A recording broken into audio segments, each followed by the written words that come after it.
Di titik itu sebetulnya saya pribadi itu tidak pernah menyaksikan niat baik program ini. Hingga kemudian datanglah hari kebijakan itu diluncurkan. Hari ketika pimpinan BGN itu dipilih dari ahli serangga.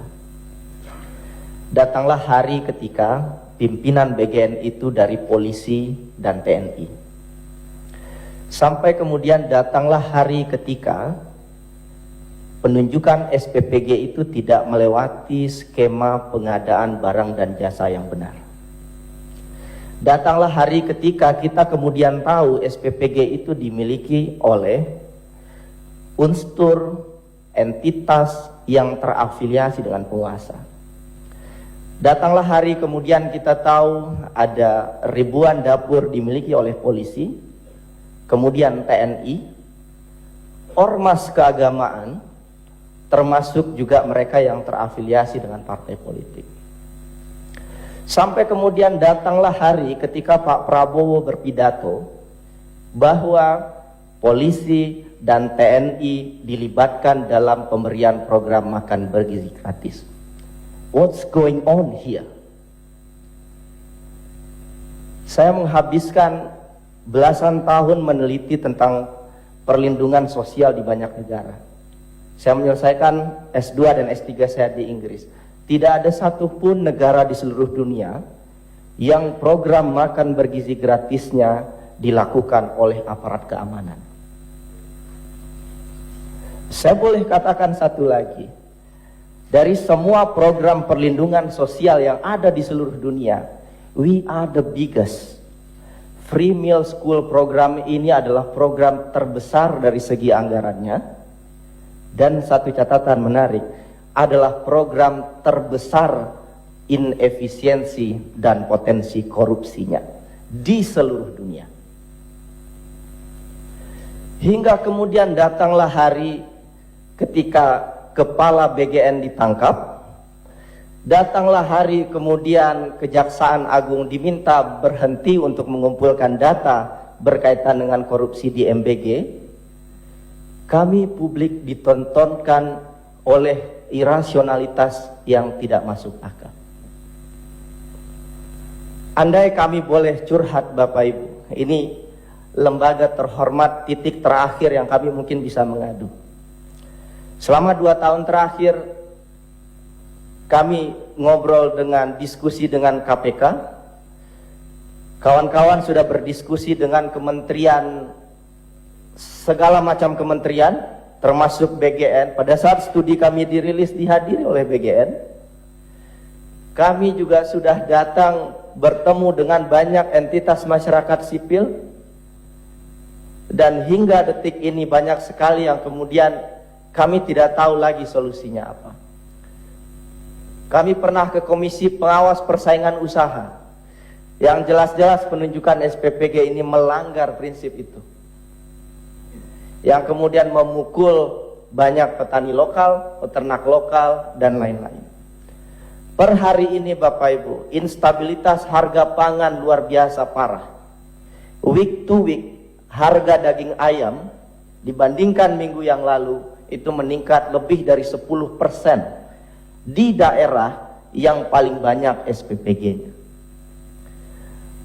Jadi multiplier negatif effect dari MBG ini juga dirasakan oleh masyarakat yang tidak menerima MBG.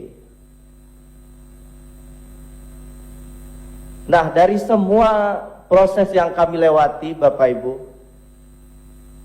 kami sudah melakukan studi, masyarakat sipil sudah menyuarakan, bahkan sudah sampai turun ke jalan. Nah, di titik ini saya hanya ingin sampaikan part yang paling menarik dari apa yang terjadi hari ini. Kenapa ini tetap berlanjut? Kenapa ini masalah tidak akan selesai? Karena mereka yang diam adalah mereka yang punya afiliasi paling kuat yang diuntungkan dari program makan bergizi gratis ini. Hari ini mungkin hari kesekian. Sebelumnya saya ke DPD Bapak Ibu, saya juga bicara apa adanya. Kami tidak ada konflik kepentingan sama sekali. Bapak Ibu bisa cek background track record kami masyarakat sipil.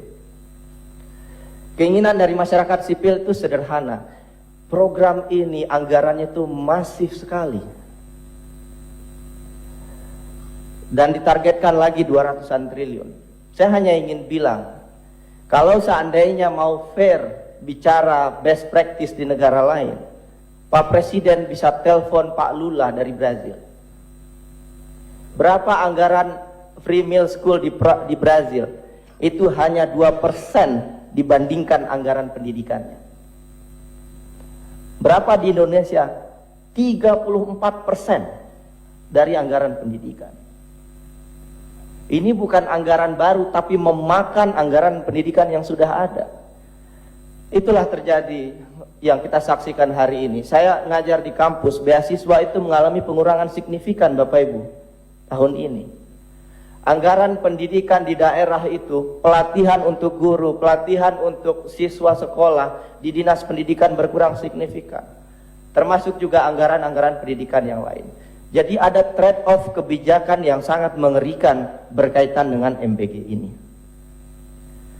Nah, bicara soal multiplier effect, saya mungkin gak akan panjang lebar. Saya kira kita sudah merasakan dampaknya hari ini. Rupiah terpukul. Dan kalau bicara rupiah Bapak Ibu, studi saya tentang finance, gak ada lagi rumus metodologinya yang bisa memprediksi IHSG dan nilai tukar rupiah hari ini. Secara statistik. Rumusnya sederhana, kepercayaan pasar. Dan kepercayaan pasar itu hanya bisa lahir kalau kebijakan strategis nasionalnya benar. Dan ketika kebijakan strategis nasionalnya tidak benar, kita menyaksikan hari ini capital outflow yang sangat-sangat parah. Mungkin bahasa ini sangat teknokratik dan rumit ya. Saya kasih contoh dampaknya pada masyarakat bawah. Rupiah naik, dolar naik, pakan itu naik harganya karena kita impor. Dan itu memukul peternak dan petani kecil. Jadi multiplier effect ini sangat panjang Bapak Ibu, dan ini terasa langsung ke masyarakat. Dan hari ini kita hanya buying the time. Saya mungkin masuk ke poin terakhir, mungkin bisa ditambahkan oleh kawan-kawan yang lain. Bicara soal apa yang harus dilakukan ke depan, saya berharap kita tidak terjebak pada isu dapur harus higienis, penyerapan UMKM lokal harus sekian-sekian dan lain-lain. Bapak, Ibu, ini soal kausalitas. The main problem is who is running this program. Siapa pemilik SPPG-nya? Sepanjang SPPG-nya masih dimiliki oleh orang-orang yang punya konflik kepentingan, saya sangat tidak yakin bahwa kemudian dapurnya akan dikelola dengan baik. Dan itu kalau terus terjadi, maka sampai 2029 kita akan mendiskusikan masalah yang sama. Melelahkan sekali. Ini tidak hanya lelah untuk kami masyarakat sipil, pasti juga lelah untuk Bapak Ibu di DPR, pasti juga lelah untuk masyarakat, padahal banyak hal strategis lain yang perlu kita pikirkan.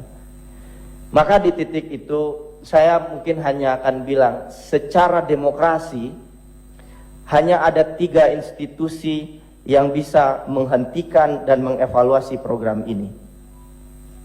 1, Mahkamah Konstitusi, dan kami sudah ajukan judicial review dan gugatan, dan kemungkinan secara prediksi, kemungkinan belum tentu dan kemungkinan akan ditolak.